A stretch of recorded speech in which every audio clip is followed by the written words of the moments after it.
Hello and welcome to the President's Podcast right here on The Record with the Ohio Senate. The views the news excludes. I'm John Fortney, the Director of Communication with the Senate Republican Caucus, the Majority Caucus, and the Ohio Senate. Really an honor to have on the program today from Washington, D.C. by Zoom, two-time former Secretary of State in the great state of Ohio, who was also a state treasurer and mayor of Cincinnati, Ken Blackwell. Thanks for your time today. Really appreciate it, sir. John, it's good to be with you. You know, I really enjoyed your column last week about the political outcomes over people campaign, as we like to call it here, otherwise known as Citizens, Not Politicians. But the title of it is Media Keeps Flipping LaRose Off, Secretary of State Frank LaRose. Issue 1, a con to enshrine gerrymandering in the Constitution. And really the big quote through it, you say, make no mistake, this is not citizens versus politicians. This is politicians essentially from one party seeking to con citizens into enshrining gerrymandering into the Ohio Constitution. This really is a progressive, foreign-funded, deep state, dark money effort to enshrine gerrymandering in the Constitution. What's so troubling to this about this plan to you? Well, first, let me just say that citizens, not politicians, would not meet a common sense truth in advertising test. It would have you to believe that state legislators elected by citizens are not citizens themselves, representing the voices and concerns of folks who elected them. And if you peel back the skin of the onion on issue 1, what you find out is that they would replace elected representatives of the people with an unaccountable commission that would in fact do its work, do its damage, and then disappear, not to be held accountable again by the people, the citizens of our state. So one, I decided that I wanted to first attack the fact that this was not truth in advertising, and that at a time when we are watching citizenship be devalued across this nation, Ohio cannot become party to that sort of nonsense, particularly when this initiative is being fueled by dark money and special interests that are anchored outside, not only outside of the state, but in this case, I think being fueled by the cash of a billionaire offshore. Yeah, the 1630 fund, and we'll talk more about that. But you were talking about how you have an unaccountable commission. Really, there's three things that we've been talking about that this plan actually does. It produces fixed outcomes through proportionality and representational fairness, according to them, which is really just fancy terms for gerrymandering, right? And then you have the total unaccountable part of it, as you were talking about. There's no accountability to the voters, because once the panel does its job and the millions of dollars are spent doing it in legal costs, the voters have no one to complain to, at least with the current system, which produced a bipartisan unanimous vote in the fall of last year at the end of September of 2023. You have a place to complain to if you don't like your districts. Even back before we had the new Redistricting Commission and we had the apportionment board, you could still complain to the governor, you could complain to your office, the Secretary of State, the state auditor, and one member from each party. There was a way to go complain to your elected officials. Isn't that one of the biggest issues here, that you're dealing with strictly an inherently political process, therefore there has to be some redress with your elected officials? Oh, absolutely. And again, I have been engaged in electoral politics for, over 50 years. And it always amazes me when I hear people who would like to take politics out of politics, or politicians out of politics. It sort of plays to this notion of devaluing the political process. When I was coming up, John F. Kennedy talked about the pride of not only civic engagement, but the political process.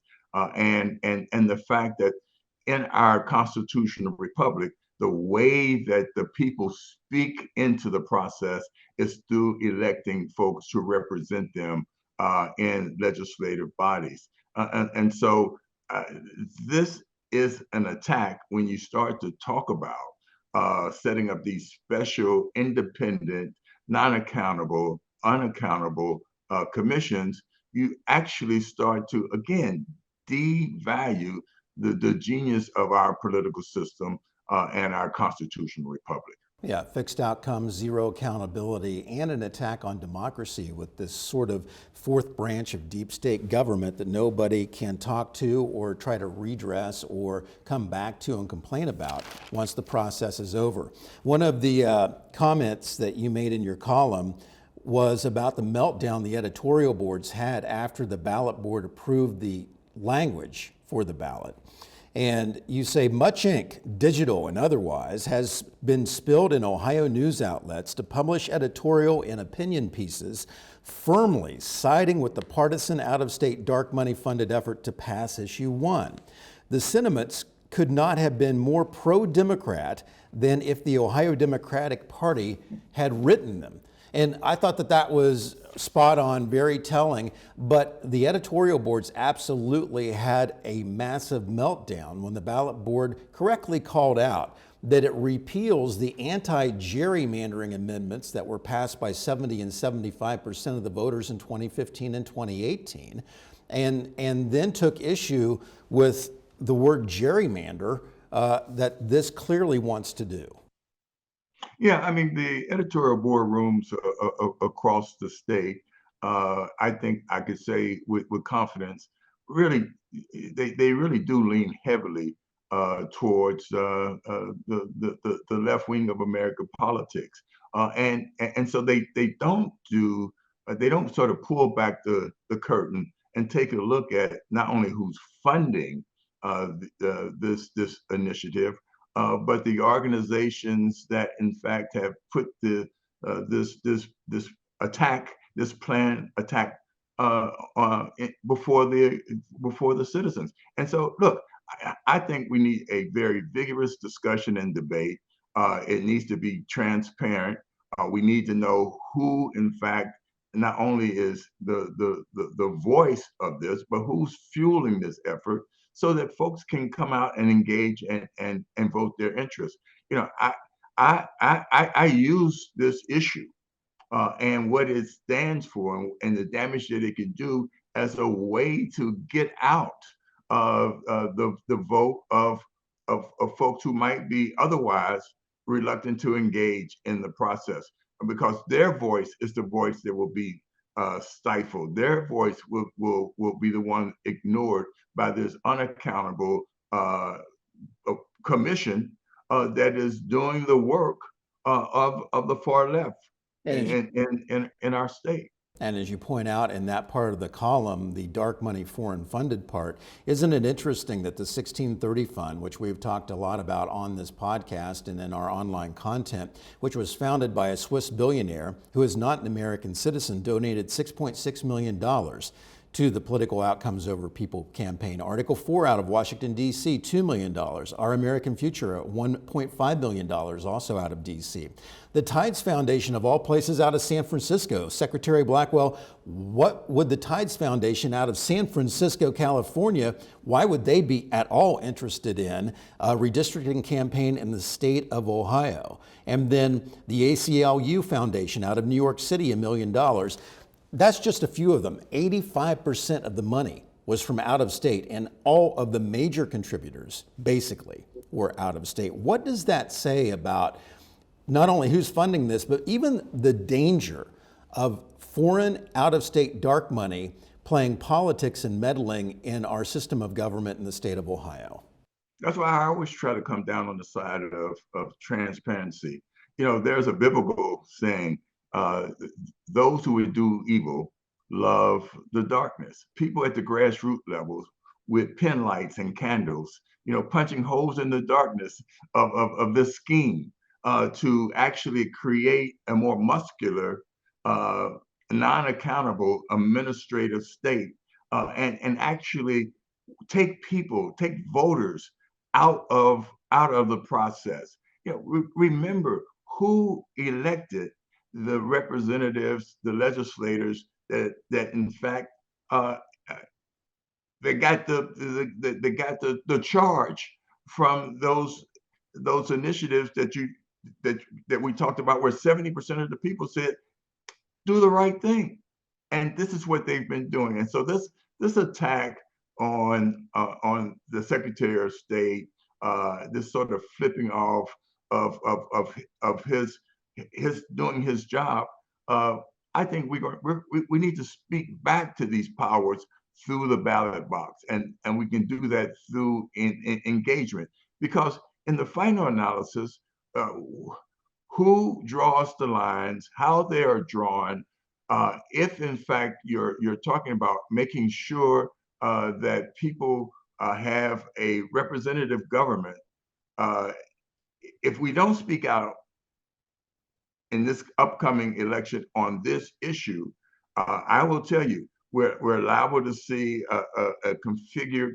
Let's say Trump wins, we could see a Congress that would impeach him again, if in fact this issue comes to bear. One of the very interesting things about the foreign funds and the dark money is we heard from the left in the state of Ohio that there is no foreign funds. It never happens in these issue campaigns. But isn't it interesting that if you look at just the standard of criminal law, where you have to get beyond a reasonable doubt, the NDRC, the National Democratic Redistricting Commission's main lawyer, who is also Eric Holder's main lawyer, the Elias law firm, Mark Elias, sues to block the foreign funds law in Ohio that outlaws foreign contributions to ballot campaigns. Well, if you weren't using foreign funds, why would you sue to block the law? It seems like you see these efforts in majority Republican legislative states, but you don't see them in states like California and New York. And you just don't see them in all the Democrat states, where clearly you could make the same case. I wonder why. Well, these folks are masters at gaslighting the American public. But again, and they get nervous when they get thoughtful pushback, and that's what we have to give them in this November, as we in fact deal with this issue. I've like I said, I've been engaged in this for a long time, and I've gotten a lot of folks who have taken my serve, hit it back over the net, and when I return the ball back to them, there's a lot of hand wringing, a lot of crying, and here's what I say: we must engage as voters, as citizens, in this process, or we give them their voices more amplification and actually more opportunity to tear down our constitutional republic, and in this case, to erode the integrity of the legislative process in the state of Ohio. I'm now in the part of this engagement where I don't spend a whole lot of time debating with editorial boards, or left-wing organizations and their leaders. My dad once told me, he said, son, when you look at it, you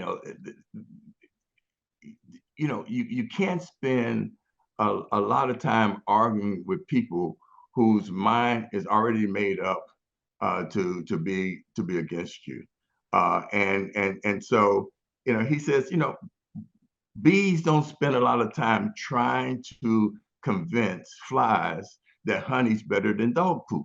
They just don't, Yeah, the so-called good government groups that are special interest groups for the progressive left aren't really interested in good government. They're only interested in their own political progress and political power. Right. That's right. In the I got a kick out of this comment from you in your column, where you correctly pointed out, and we talked about this in one of our prior podcasts, where the Toledo Blade editorial, the headline was "Ballot Board Gets It Wrong."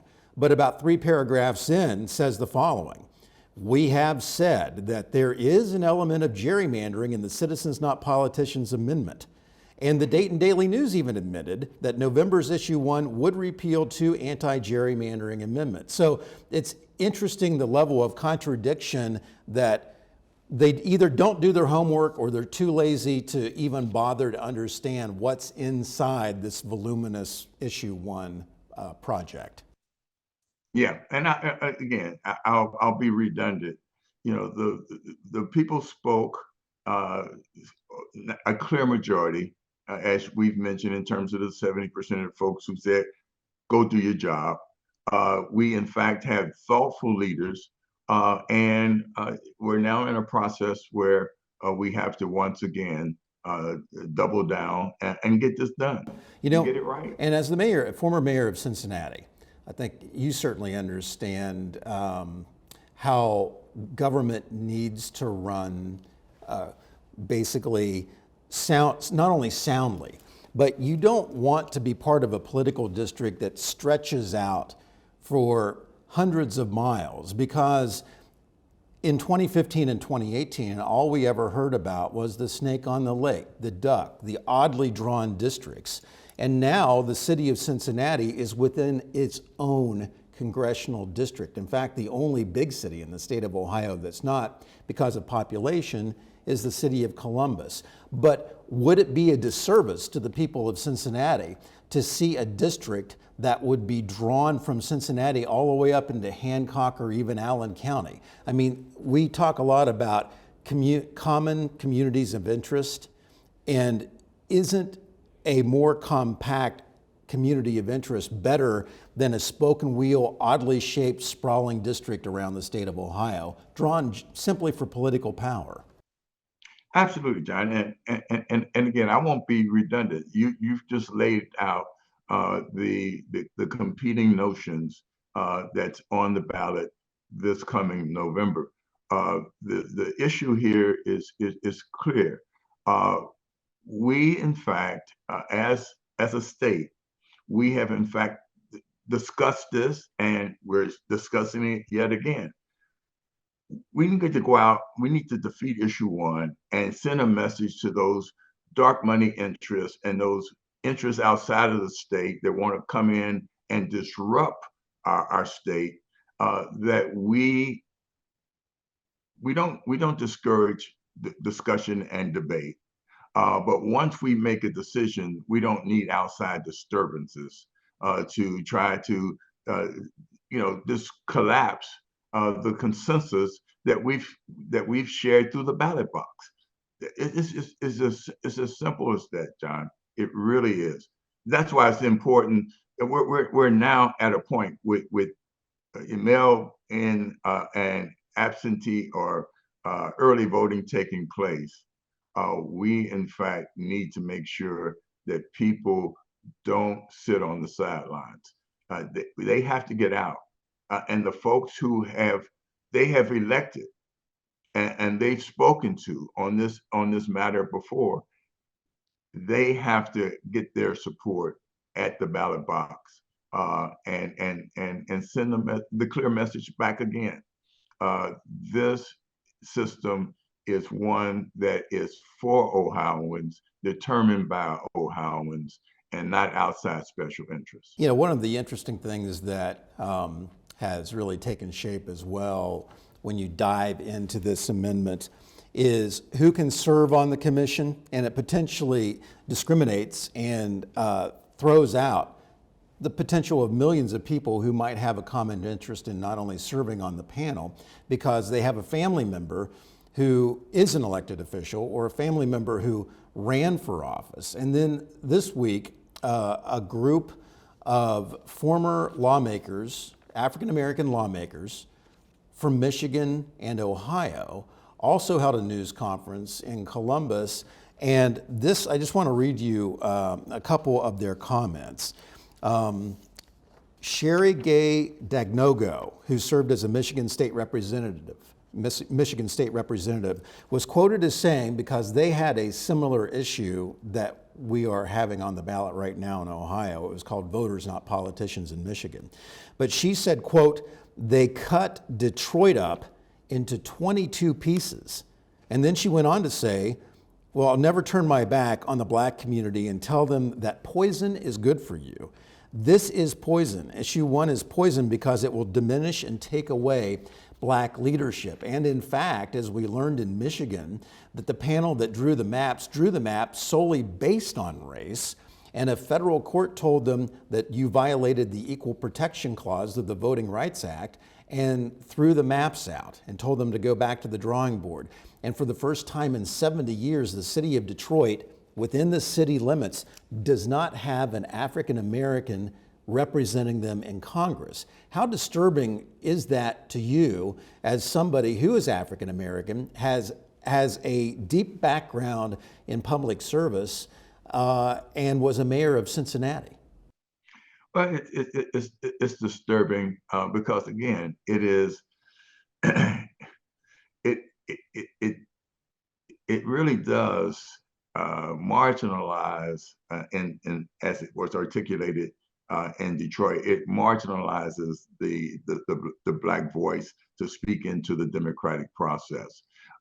And what's ironic about this whole deal is that I am sure that this unaccountable commission would in fact draw lines that actually would produce representatives that grew the muscularity of an administrative state. And that's the problem. Here is the conflict. You know, an administrator, a non-accountable commission determining how government will be structured and how your voice is represented in the discussion and dialogue around public policy is going to be made up of folks who are not about individual freedom and engagement, but about building not citizens, but I am sure dependents on the welfare state. That's how they control folks. Yeah, And it's pretty well demonstrated throughout human history and in comparative analysis of free and democratic societies and those controlled by a muscular administrative state. And former State Representative John Barnes in the state of Ohio said during that news conference, said, quote, the system that we have right now is fair. It's reflective of one thing, one person, one vote. Because within the Political Outcomes Over People campaign, it does not limit how many times a community or a political subdivision can be split. It also does not require that districts be of the same population. So it changes the whole concept of one person, one vote. It dilutes political power, for example, of the inner city versus maybe a larger district for progressive left political power. Well, again, absolutely. And I'm concerned that the editorial board who actually tried to pull the rug out from under the Secretary of State and the unit of government responsible for putting the language on the ballot that will be voted on, they really haven't invited a fair and fleshed out discussion where they look at some of the issues like the ones that you just articulated. And so there is a cloudiness in the information that voters are getting. So that's why, podcasts like this, other social media, and us speaking into the homes and to the desk of individual workers is so important. They're not going to be able to pull the wool over our eyes. They're not going to give us, false formulations or titles like citizens versus politicians. And and squeeze this one by us. It's just not going to work. Sticking with the whole contradictory element of what we see in some of the editorials out there, there was one that really struck me from the Akron Beacon Journal, the former editorial director of the Akron Beacon Journal who retired. He went on to say, point out some of the problems that they've had with the effort in Michigan, and said this, and it really struck me. He said, neither have such states found the approach flawless, saying basically, yeah, there's some problems within the Citizens Not Politicians plan. He went on to say, for instance, Michigan has struggled with getting Black representation right.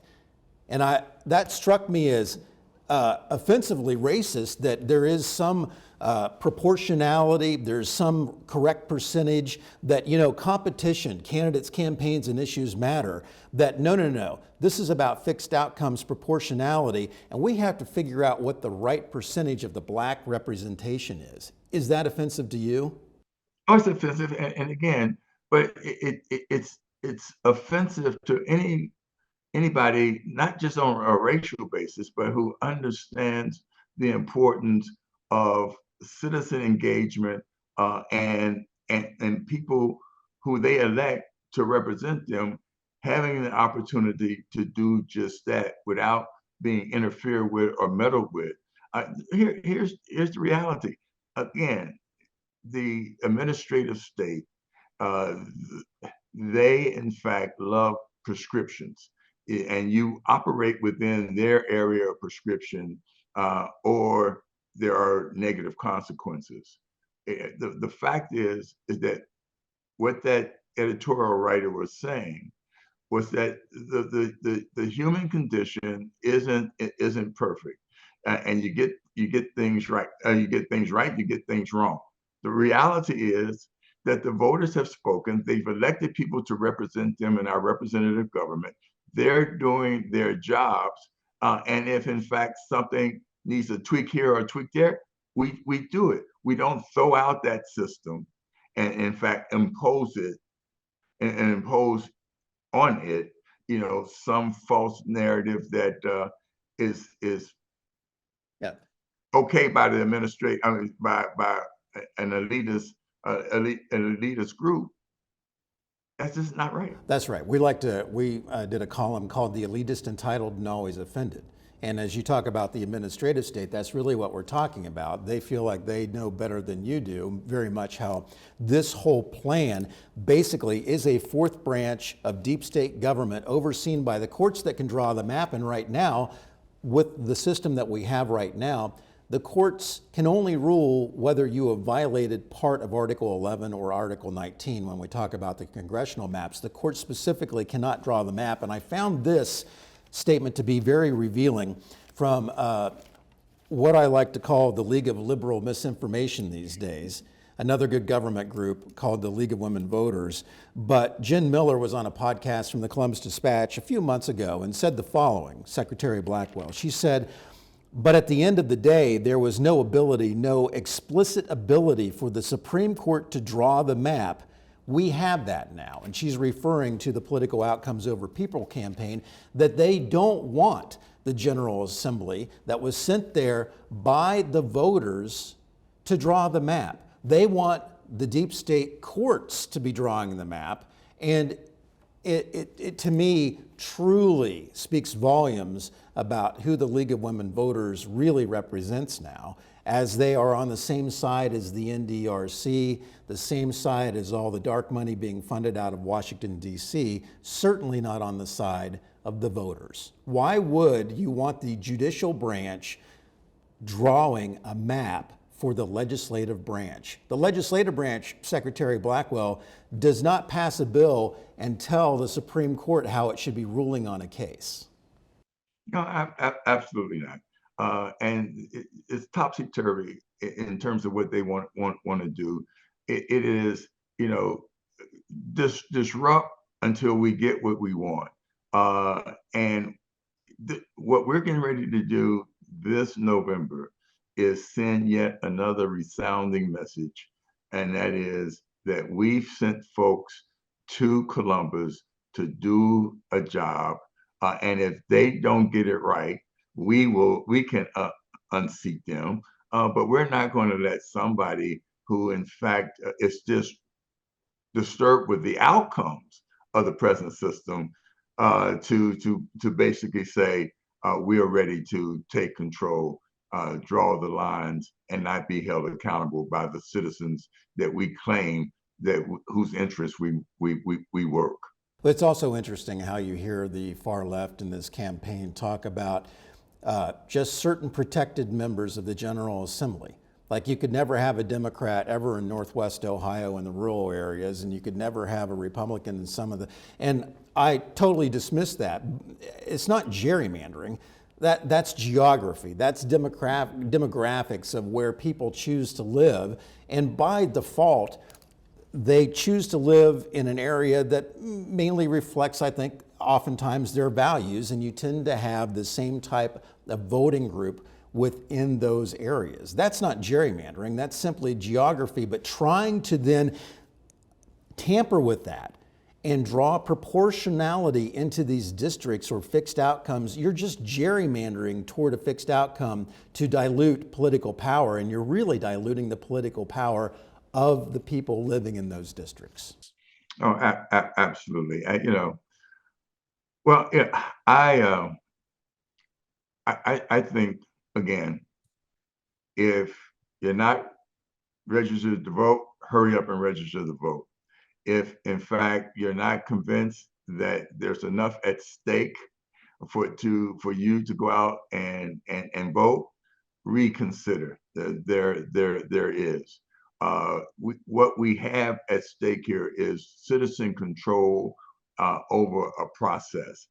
And when I say that, I'm talking about the folks that citizens who have voted have sent other citizens to represent them in the state house and to draw the lines and to, in fact, make sure that Ohio's interests are protected in our constitutional republic. And I think that they're doing a pretty good job. And if, in fact, the folks on the extreme left feel that they want to try to overturn the system and impose their will, let's just push back and say, not on our watch. Well said. Secretary of State Kim Blackwell, two-term Secretary of State in the state of Ohio, also former state treasurer, mayor of Cincinnati, and current senior research fellow for human rights and constitutional governance at the Family Research Council. Thank you so much for your time today. We really appreciate it. Good to see you. John, good to be with you. Thanks for tuning in, and we'll see you soon.